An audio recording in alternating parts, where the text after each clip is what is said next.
నమస్తే వ్యూయర్స్, ఈ video end వరకు మిస్ అవ్వకుండా చూడండి. మా మ్యాంగ్లూర్ ట్రిప్లో అన్నింటికంటే చాలా విశాలమైన ఈ మధ్యకాలంలో కంప్లీట్ రాయితో నిర్మించిన ఆలయం.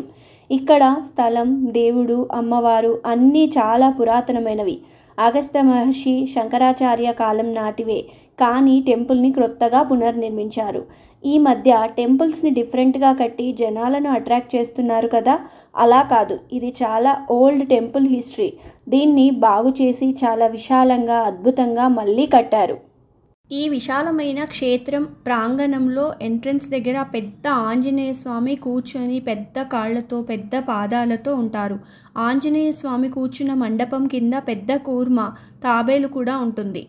ఈ ఆంజనేయ స్వామిని ఇష్టసిద్ధి ఆంజనేయ స్వామిగా పిలుస్తారు. ఆయన కోరికలు తీరుస్తారని నమ్ముతారు.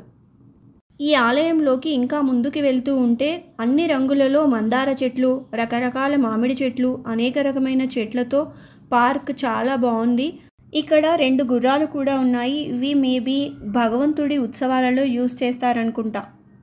ఇలా ఆలయంలో గుర్రాలని చూడటం స్పెషల్ అండ్ ఫస్ట్ టైం. ఈ దివ్యక్షేత్రం తుంగా నదీ తీరంలో ఉంది. ఇక్కడ 2 గర్భాలయాలు ఉన్నాయి.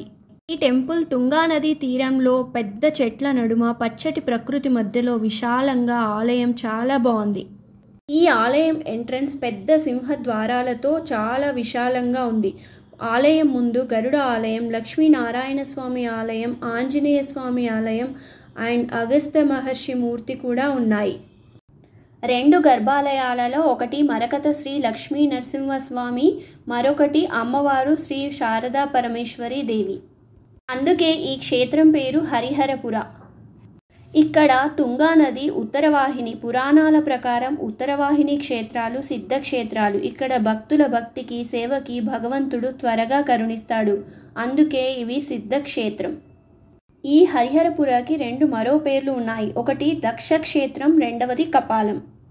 ఈ క్షేత్రం యొక్క హిస్టరీ వచ్చేసి స్కాంద పురాణంలో దక్ష ప్రజాపతి ఇక్కడ ఒక మహాయజ్ఞం చేశాడని, పరమేశ్వరుడు ఈ యజ్ఞం నుండి వచ్చి అందరినీ ఆశీర్వదించారని చెప్తారు. సో ఇది ఒక యజ్ఞ భూమి కూడా. ఇక్కడ స్వయంభూ దక్షహర సోమేశ్వర స్వామి కూడా పూజలు అందుకుంటున్నారు. హరిహరపురం అగస్త్య మహర్షి తపోభూమి కూడా. త్రేతాయుగంలో అగస్త్య మహర్షి వింధ్యాచల పర్వతం పెరగటాన్ని ఆపటానికి ఈ దక్షిణాది వచ్చి ఇక్కడ తపస్సు చేసుకుంటుండగా ఆయన శ్రీ లక్ష్మీ నృసింహస్వామిని నిజంగా దర్శించుకొని పూజించారు. ఆ తర్వాత ఆ స్వామి లక్ష్మీ నృసింహస్వామిని శాలిగ్రామాన్ని శ్రీ స్వయం ప్రకాశ సరస్వతికి ఇచ్చి పూజలు చేయమని చెప్పి ఒక ధర్మపీఠాన్ని ఇక్కడ స్థాపించారు. సో అలా ఇక్కడ శ్రీ లక్ష్మీ నృసింహస్వామికి ఒక గర్భాలయం ఉంది. ఆ స్వామి ఇక్కడ మరకత గ్రీన్ కలర్లో ఉన్న మూర్తి. తర్వాత ఇక్కడికి జగద్గురు ఆదిశంకరాచార్యులు కూడా వచ్చి శ్రీచక్రం మహాయంత్రాన్ని, దానిపై అమ్మవారు శ్రీ శారదా పరమేశ్వరిని ప్రతిష్ఠించారు. సో ఇక్కడ 2nd గర్భాలయం శ్రీ శారదా పరమేశ్వరి దేవి. తర్వాత ఆదిశంకరాచార్యులు శ్రీకృష్ణ యోగేంద్రాన్ని ఆశీర్వదించి మంత్రదీక్షని ఇచ్చి గురుపరంపర స్టార్ట్ చేసి హరిహరపుర ధర్మపీఠాన్ని మళ్ళీ పునర్నిర్మించారు.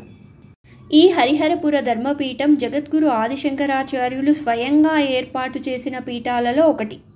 ఇలా ఇక్కడ శ్రీ శారదా పరమేశ్వరి అమ్మవారిని, శివలింగాన్ని, శ్రీ లక్ష్మీ నరసింహస్వామి పూర్ణ చైతన్య మూర్తిని ప్రతి భక్తుడు నిజంగా దర్శించుకొని స్వామి ఇక్కడ ఉన్నట్లే భావిస్తారు. ఈ ఆలయం చాలా విశాలంగా ఉండి రాతితో చెక్కిన శిల్పాలతో నిర్మించబడి చాలా అద్భుతంగా ఉంది.